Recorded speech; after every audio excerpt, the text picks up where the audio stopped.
from the National News Studio, Sri Lanka.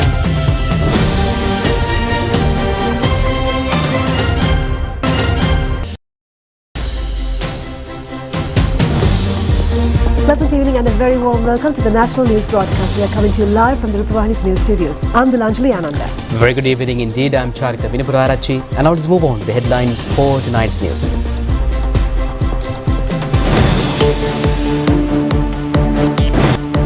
The President says a budget has been presented focusing special attention to enhance the living condition of the people. A resident in Udispattua killed by strong currents of floodwaters. Minister Nalin Fernando says a decision will be taken tomorrow regarding the sugar imported on a 25% tax. The Sports Minister says that the Sri Lanka cricket ban is the result of betrayal of the country. Large numbers of persons leave the Al-Shifa hospital in Gaza.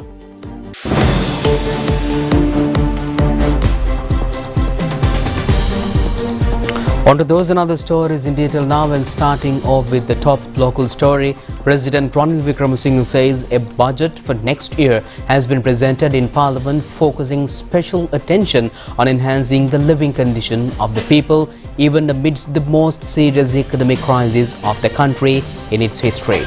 The President has made these remarks addressing a session of the Sound of the Global South Conference of Heads of States via online recently. The conference was conducted for the second occasion and was presided over by Indian Prime Minister Narendra Modi. The meeting was attended by heads of states of developing countries.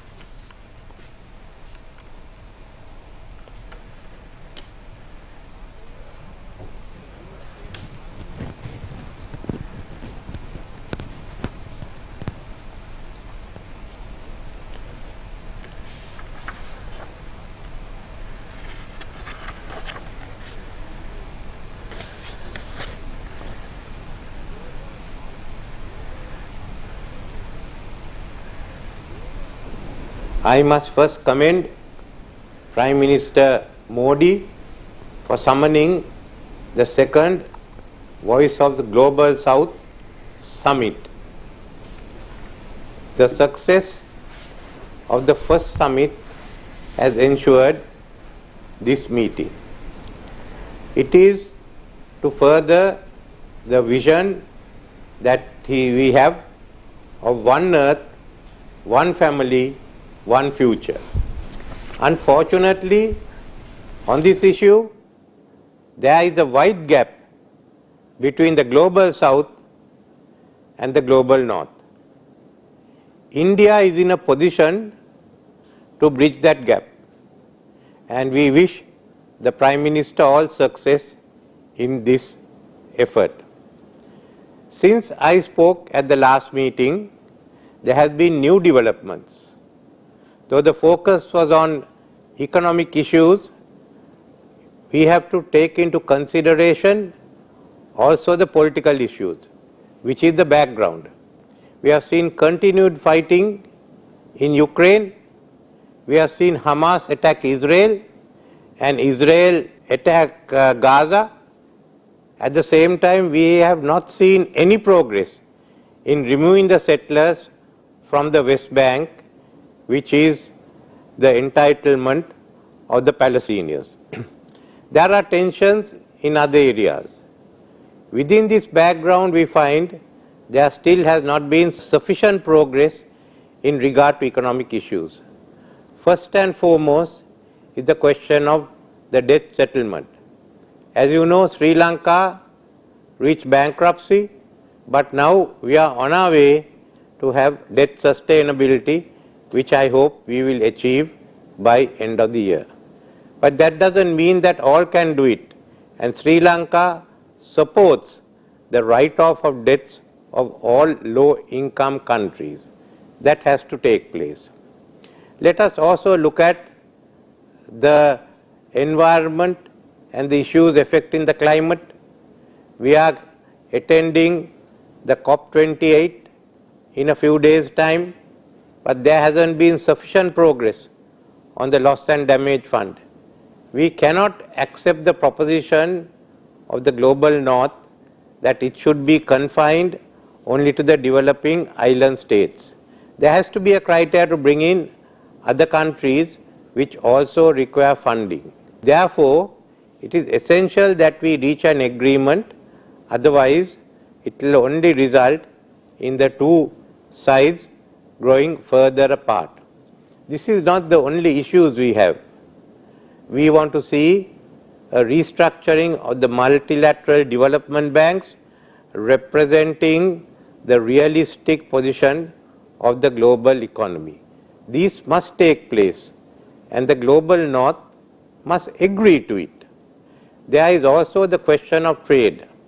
In the last 3 decades, we have seen economic power being transferred to Asia and now into Africa.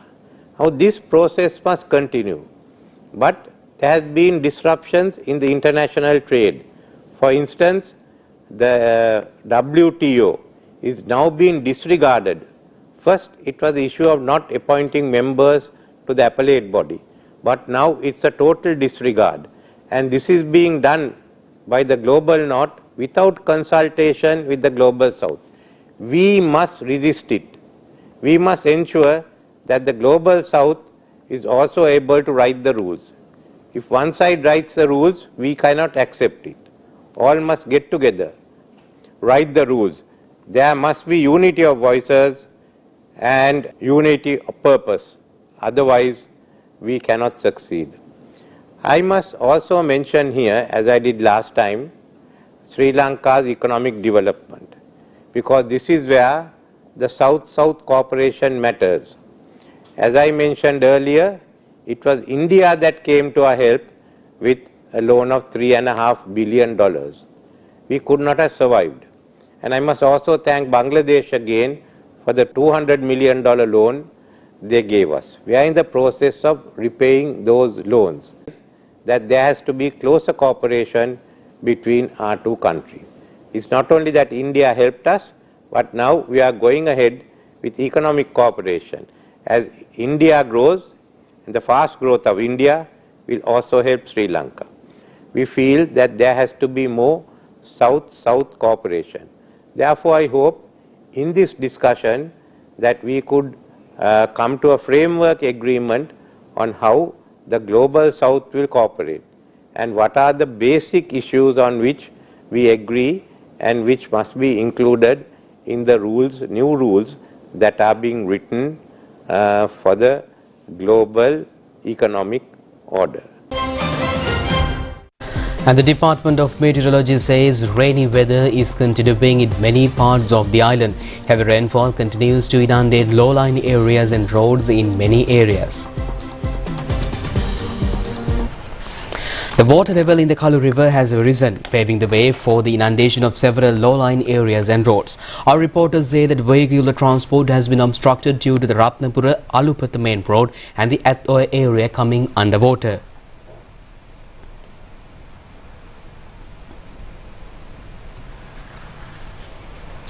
Our correspondents also say that part of the Valimada-Badulla main road was submerged due to heavy rainfall in the Valimada town last evening, causing obstructions to vehicular transport.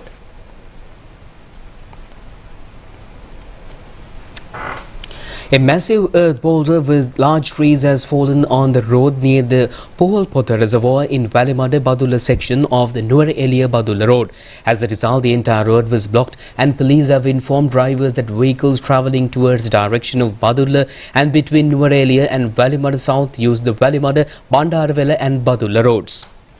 Vehicular traffic is also being obstructed near the Hingura Kaduwa hospital as a result of the falling of an earth mould on the Palawatta Passara main road. Activities pertaining to the removal of the soil residue are taking place. Heavy showers have also been lashing on the Hali Ala area yesterday. An earth slip has taken place in Kiriagolla on the Hali Ala Ketawala road, resulting in obstructions in transport. A person who came in a motorcycle via an unprotected culvert during heavy rains was reported to have been killed after getting caught in a strong water current in the Rangala Uduspattua area. The victim was a 50-year-old father of 3 children. The Minister of Trade, Commerce and Food Security, Nalin Fernando, says that no room will be left for the creation of a sugar shortage in the country. He has made these remarks at a media briefing in Ekala today. Meanwhile, the National Consumers Front says businessmen have reaped massive profits in the recent past due to the reduction in the sugar taxes. Minister of Trade Nalin Fernando said there will not be a sugar shortage. He further said that imposition of a tax of 49.75 at once would create a price change in the existing sugar stocks as well. He added that a decision will be taken tomorrow regarding the sugar brought on a tax of 25%. And meanwhile, Minister Roshan Ranasinghe says that the suspension of membership of Sri Lankan cricket is the outcome of an attempt to betray the country. The minister has made these remarks presenting before the media a letter written by the President of Sri Lankan cricket to the International Cricket Council requesting to suspend Sri Lankan membership. Minister Roshan Ranasinghe said that they are going before the judiciary to have justice and at the same time betray the country by sending letters to the ICC requesting to have a ban on Sri Lankan cricket. He added that they have made this request for their own well-being and questioned as to how could they become so cruel to the game of cricket and to the country.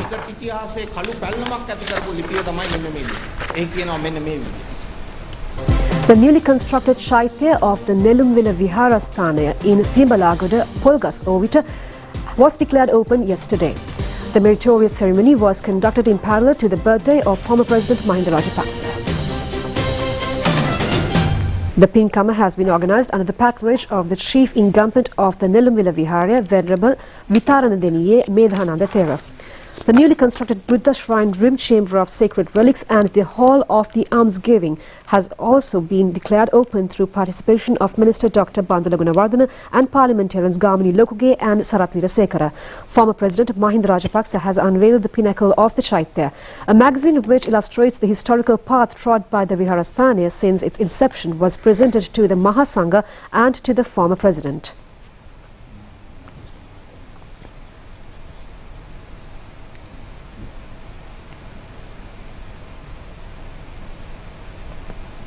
Former President Mahinda Rajapaksa has also participated in a series of pinkamas at the historic Kasagala Raja Viharasthana this afternoon.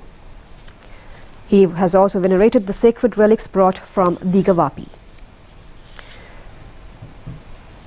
And now some more local news items in brief.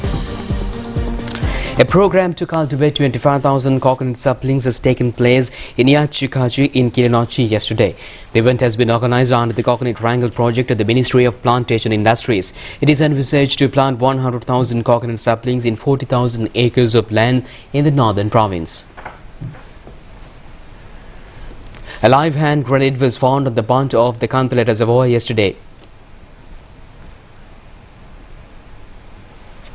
A pincomer to offer Pirikara for 5,000 Buddhist clergy has taken place at the Manilvat Vihare in Bollegala yesterday.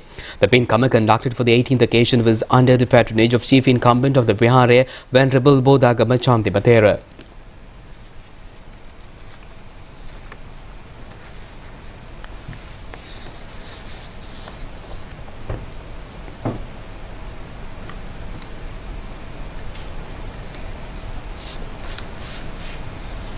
The Dengue Control Unit says lives of some dengue patients have been threatened as a result of these patients using numerous medicines disregarding medical advice. Director of the unit, consultant physician Nalin Aryaratna says that it is appropriate for patients having symptoms of the dengue disease to use the drug called paracetamol. Director of the unit, consultant physician Nalin Aryaratna said that they have monitored dengue patients with complications and they recommend paracetamol for patients with dengue disease symptoms. The Universe will be back with international news after this break on Miss Universe.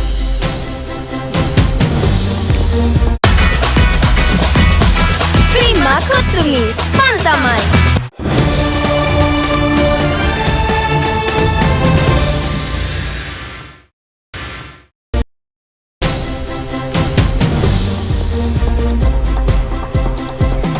Now, the Universal Beauty Queen crown of this year has been bestowed upon Nicaragua.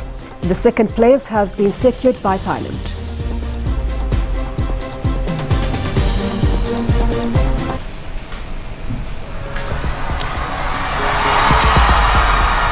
Nicaragua! Congratulations! At the 72nd Universal Beauty Queen pageant held in El Salvador yesterday, 23-year-old Nicaraguan Shanice Palacios has emerged victorious by beating competitors from 83 countries. The emerging beauty queen is functioning as an activist in developing mental health and also as a media producer in Nicaragua. Antonia Porslid of Thailand has secured the second place, and the winner in the third place was Mariah Wilson of Australia. Erica Robin, who has become the first Pakistani beauty queen, was also among the final 20 competitors selected in this year's Universal Beauty Queen contest.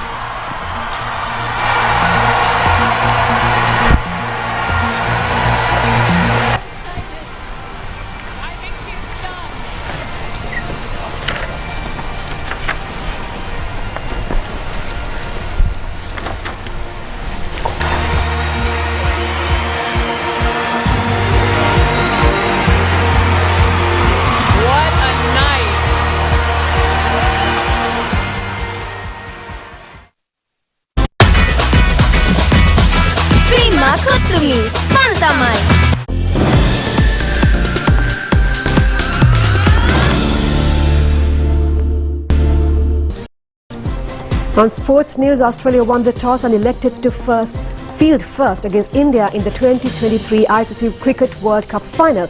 And India was 240 all out against Australia, while Australia is currently chasing the target.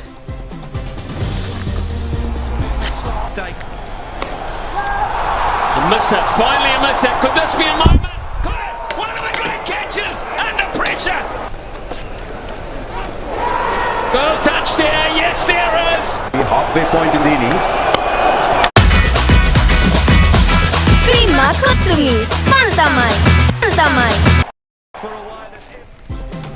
That's all the news we have for tonight. Join us tomorrow at the same time for the very latest on ChannelEye. I'm Nilanjali. You can read Sharika signing off. Good night. Have a pleasant night.